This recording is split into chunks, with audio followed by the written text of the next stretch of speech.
नमस्ते दोस्तों, मैं अदिति सिंह आप सभी की 8th साइंस की मैम। हमने धमाका सीरीज में फर्स्ट एंड सेकंड चैप्टर को सक्सेसफुली कंप्लीट कर लिया है। Now it's turn of third chapter.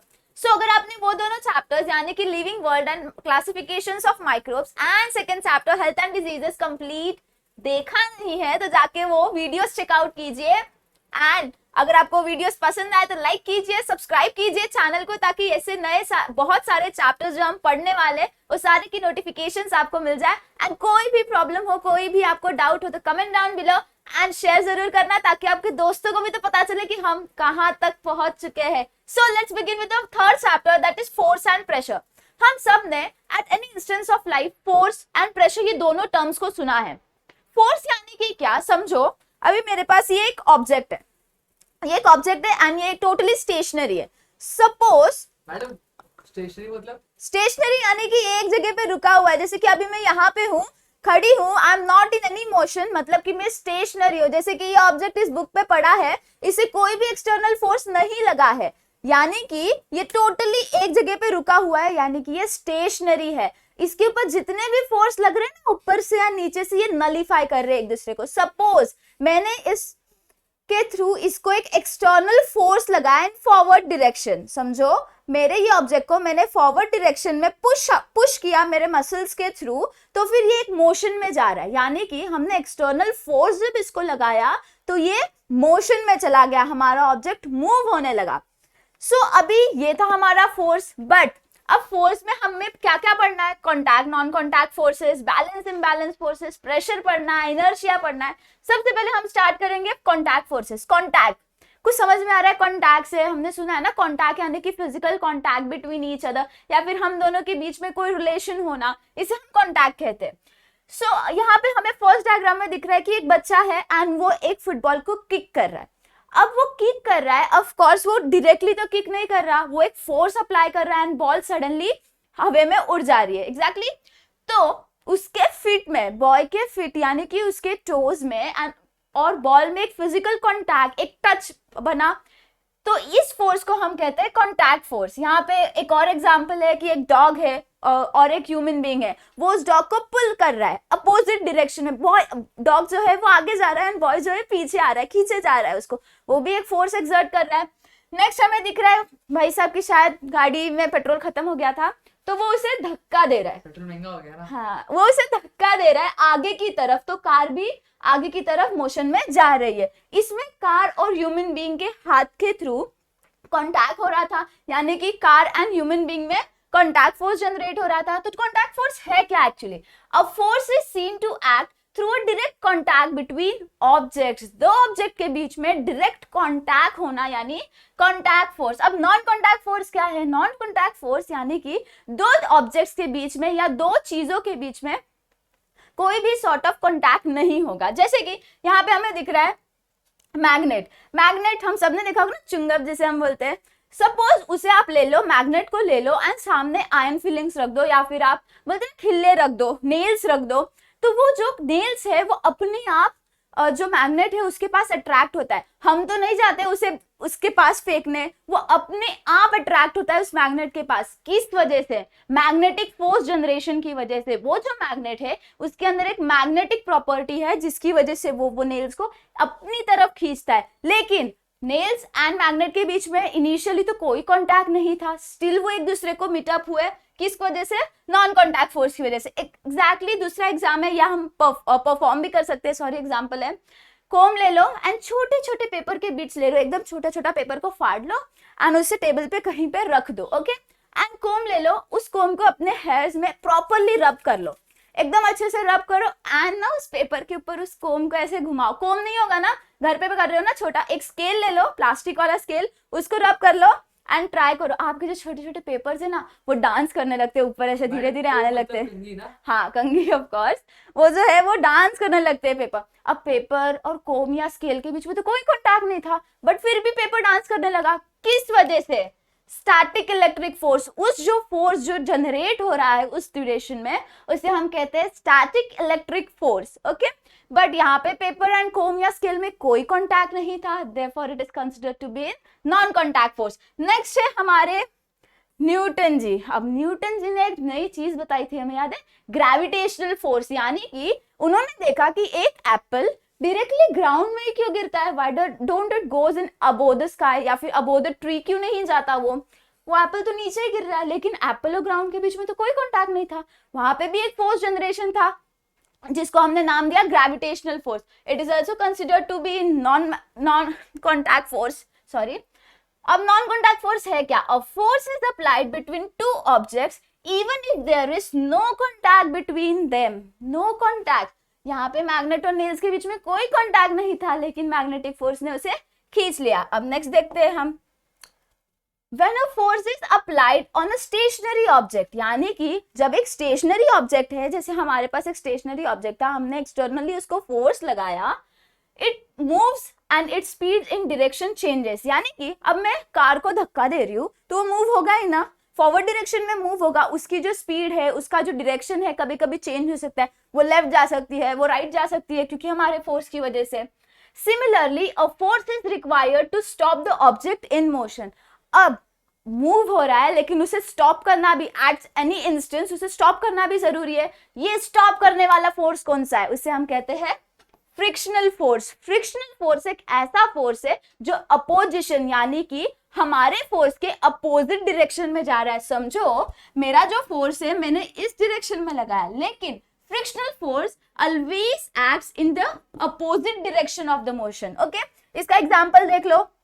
समझो हमारे पास बॉल है, बॉल को हमने ग्राउंड में किक किया है तो बॉल आगे जा रही है, लेकिन जो ग्राउंड है, जो ग्रास है या फिर जो स्टोन्स है, वो एक फ्रिक्शनल फोर्स यानी कि अपोजिट डायरेक्शन में एक फोर्स जनरेट करेगा, जिसकी वजह से थोड़े दूर जाने के बाद बॉल रुक जाता है।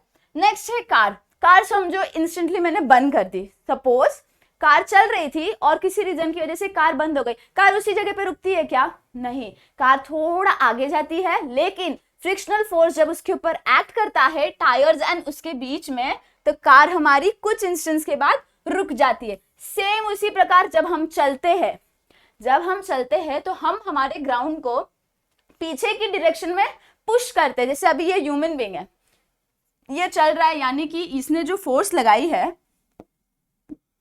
वो फोर्स वो फॉरवर्ड डायरेक्शन में लगा रहा है, यानी वो आगे बढ़ने की कोशिश कर रहा है, लेकिन ग्राउंड उसे अपोज करेगा, किसके थ्रू? फ्रिक्शनल फोर्स के थ्रू, एंड अपोजिट डायरेक्शन में रोकने की कोशिश करेगा। ओके, ये था हमारा फ्रिक्शनल फोर्स। अब नेक्स्ट हमें क्या देखना है? Balanced and unbalanced force. Balance यानी कोई दो चीज बैलेंस होनी चाहिए। स्टडीज एंड गेम बैलेंस होना चाहिए ना, बैलेंस यानी दोनों मेंटेन होने चाहिए ना। अनबैलेंस फोर्स यानी कि दोनों मेंटेन नहीं है, बिल्कुल मेंटेन नहीं है। जैसे कि यहाँ पे हमें दिख रहे हैं, हम सब ने एक बचपन में या फिर अभी भी खेलते होंगे, कोई अभी आप सब छोटे ही हो तो आप टग ऑफ वॉर खेला होगा ना, खींचा खींची खेलते, बहुत जोर जोर से खींचते एक दूसरे को, जैसे शॉल हो गया, ओढ़नी हो गई या रस्सी हो गया, टग ऑफ वॉर जिसे हम कहते हैं। सो यहाँ पे हमें दिख रही है कि दो लड़की लोग जो हमेशा लड़ती रहती है वो टग ऑफ वॉर खेल रही है, सॉरी। यहाँ पे भी एक लड़की है, वहां पे भी एक लड़की है, यानी कि इधर जितना फोर्स है उतना ही फोर्स वहां भी है। दोनों एक दूसरे को खींचे जा रही है, दोनों का स्ट्रेंथ सेम है, कितना भी खींच ले, कितना भी एक दूसरे को खींच ले, लेकिन दोनों तरफ जब एक एक है तो व्हाट डू यू थिंक, कोई एक तरफ जाएगा क्या? नहीं जा सकता। जैसे कि यहाँ पे एक ही बंदी है, यहाँ पे भी एक ही बंदी है, कितना भी खींच लो, दोनों का स्ट्रेंथ सेम है, कितना भी खींच लो कोई फर्क नहीं पड़ने वाला। यानी कि balance force acts equally on both the side, thus equivalent force is equals to 0। Balance था फोर्स, वहां पे दोनों डायरेक्शन में सेम फोर्स अप्लाई हो रहा था। Therefore, the equivalent force यानी कि जो total amount of force generated था वो 0 था। कितना हो गया? 0 हो गया। इसकी वजह से कोई मोशन नहीं हो रहा था, दोनों खींचे जा रहे लेकिन कोई मोशन नहीं हुआ। In the same way next एकदम कॉन्ट्राडिक्टरी क्या जाता है? Unbalanced force. समझो यहाँ पे 3 लोग हैं, कितने हैं? 3 लोग, लेकिन यहाँ पे भाई साहब एक ही है, अकेला बंदा है। यहाँ पे हमारी पूरी टीम है, यहाँ पे हमारी पूरी टीम है गिरी ट्यूटोरियल्स की, एंड वहां पे कोई एक ही बंदा है, खींचे जा रहा है, कोई फर्क नहीं पड़ना है, क्योंकि यहाँ हमारी यूनिटी है, यहाँ हम ग्रुप में है। कितना भी खींच ले वो इम्बैलेंस्ड फोर्स है, उसे यहाँ पे आना ही पड़ेगा, राइट। तो इम्बैलेंस्ड फोर्स क्या होता है? Unequal amount of forces acting, यानी कि यहाँ पे 3 था, यहाँ पे 1 था, अनइक्वल फोर्स आया, जिस तरफ ज्यादा लोग थे उस तरफ ज्यादा फोर्स है, is acting, thus the imparting force is created, यानी कि imparting यानी कि one sided force, खींच लेंगे तीनों जन मिलके, वो आदमी को यहीं आना है, या वो बंदे को या स्टूडेंट को वहीं आना है, राइट। ये हो गया हमारा इम्बैलेंस्ड फोर्स। नेक्स्ट है कुछ चीजें हमें याद रखनी है फोर्सेस से रिलेटेड। कौन सी? If several forces are applied in same direction then the force to the additional acts on the object. जैसे कि समझो ये मेरा ऑब्जेक्ट है, या इससे बेटर हम इससे समझते हैं। समझो ये है मेरा एक ऑब्जेक्ट ए, समझ लो। ऑब्जेक्ट ए को हमने फोर्स लगाया, एक फोर्स लगाया, हमने उसे और एक फोर्स लगाया, वो ना बहुत हेवी था ऑब्जेक्ट ए, या समझ लो बहुत ज्यादा हेवी था, उसे हमने धक्का दिया, मैं जाके धक्का दे दी लेकिन जा नहीं रहा था। फिर पीछे से हमारे ओमकार भैया ने भी धक्का दिया, फिर भी वो नहीं हुआ। फिर समझो हमने बुलाया हमारे प्रदीप भैया को, यूजमैन, उन्होंने भी धक्का दिया। फिर उस समय वो जो ब्रिक था या फिर वो जो बड़ा सा वेटेड ऑब्जेक्ट था वो मूव हो गया। क्यों? क्योंकि हमने 3 लोगों की फोर्स ऐड की, 3 लोगों की। तो ये प्रॉपर्टी क्या कहती है? If several forces are applied in same direction में हम एक आदमी को पुश कर रहे हैं, then a force to their additional is acted. यानी कि यहाँ पे प्रदीप भैया वाला फोर्स, ओमकार भैया वाला फोर्स एंड अदिति मैम वाला फोर्स, तीनों फोर्स ऐड होके हमें उस बंदे को झुकाना है। यानी कि ये ऑब्जेक्ट था, हमने 3 फोर्स अप्लाई किए, तो हमारा इक्विवेलेंट फोर्स जो होगा that will be equals to Aditi ma'am वाला फोर्स प्लस ओमकार भैया वाला फोर्स प्लस प्रदीप भैया वाला फोर्स। समझा? नेक्स्ट प्रॉपर्टी क्या है? If 2 forces are applied on one object in opposite direction the force equal to their difference is acting on the object. इसका मतलब क्या है? समझो एक ऑब्जेक्ट है, सेम ऑब्जेक्ट हम ले लेते हैं, एक ऑब्जेक्ट है, उसके ऊपर मैंने यहां से फोर्स लगाया, मैंने अदिति मैम ने यहां इस डायरेक्शन में फोर्स लगाया, लेकिन ओमकार भैया ने जाके अपोजिट डायरेक्शन में फोर्स लगाया, अपोजिट डायरेक्शन में। तो जो इक्विवेलेंट फोर्स होगा ना वो हम कैसे कैलकुलेट करेंगे? F will be equals to A minus O, यानी कि अदिति मैम का फोर्स एंड ओमकार भैया का फोर्स हम सबट्रैक्ट करके इक्विवेलेंट फोर्स को जनरेट करेंगे। क्योंकि अब मैंने इधर से धक्का दिया, ओमकार भैया ने यहां से धक्का दिया, बीच वाला तो था बेचारे, उसकी तो चटनी बन गई है, हाँ उसकी पापड़ बन चुकी है एक्चुअली। सो जो इक्विवेलेंट फोर्स होगा उसे हम कैसे देखेंगे? Difference is acting, difference force, यानी कि अदिति मैम वाला फोर्स सबट्रैक्शन विद या डिफरेंस विद ओमकार भैया वाला फोर्स। थर्ड प्रॉपर्टी क्या है? Force is expressed in magnitude and direction, यानी कि जो हमारा फोर्स है उसे हम मैग्नीट्यूड यानी मास में या उसके वेट में देखा जाता है, एंड डायरेक्शन में कि आप कितने अमाउंट में उसे लगा रहे हो, एंड सेकेंडली कौन से डायरेक्शन में लगा रहे हो। मैं यहाँ पे हूं, मैं इस डायरेक्शन में फोर्स लगा रही हूँ, इतने अमाउंट का फोर्स लगा रही हूँ, तो इसकी वजह से हमारा जो फोर्स है वेक्टर क्वांटिटी। वेक्टर यानी कि क्या? याद रखना दोनों चीज के ऊपर डिपेंडेंट रहेगा। एक नंबर 1 इज मैग्नीट्यूड, कितना फोर्स लगा रहे हो, एंड सेकंड 1 कौन से डायरेक्शन में फोर्स लगा रहे हो। ये हमारा ऑब्जेक्ट है, मैंने उसके ऊपर 2 न्यूटन का फोर्स लगाया, 2 न्यूटन का, ओके। अब 2 न्यूटन क्या है? फोर्स की जो यूनिट है ना उसे हम लिखते हैं न्यूटन को, न्यूटन फॉर्म में उसकी हम एसआई यूनिट को लिखते हैं फोर्स को, एंड उसे हम डिनोट कैसे करते हैं?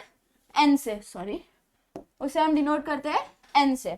सो जैसे हमने 2 न्यूटन लिखा, 2 हमारा मैग्नीट्यूड है, न्यूटन हमारा एसआई यूनिट है, और हमने डायरेक्शन कौन सा दिया है? देख रहे हो यहाँ पे एरो डायरेक्शन दिया है ना, फॉरवर्ड डायरेक्शन में, यानी कि हमारा जो फोर्स है उसे हम 2 चीज में देखते हैं, magnitude and direction. Therefore force is a vector quantity, and उसे हम डिनोट कैसे करेंगे?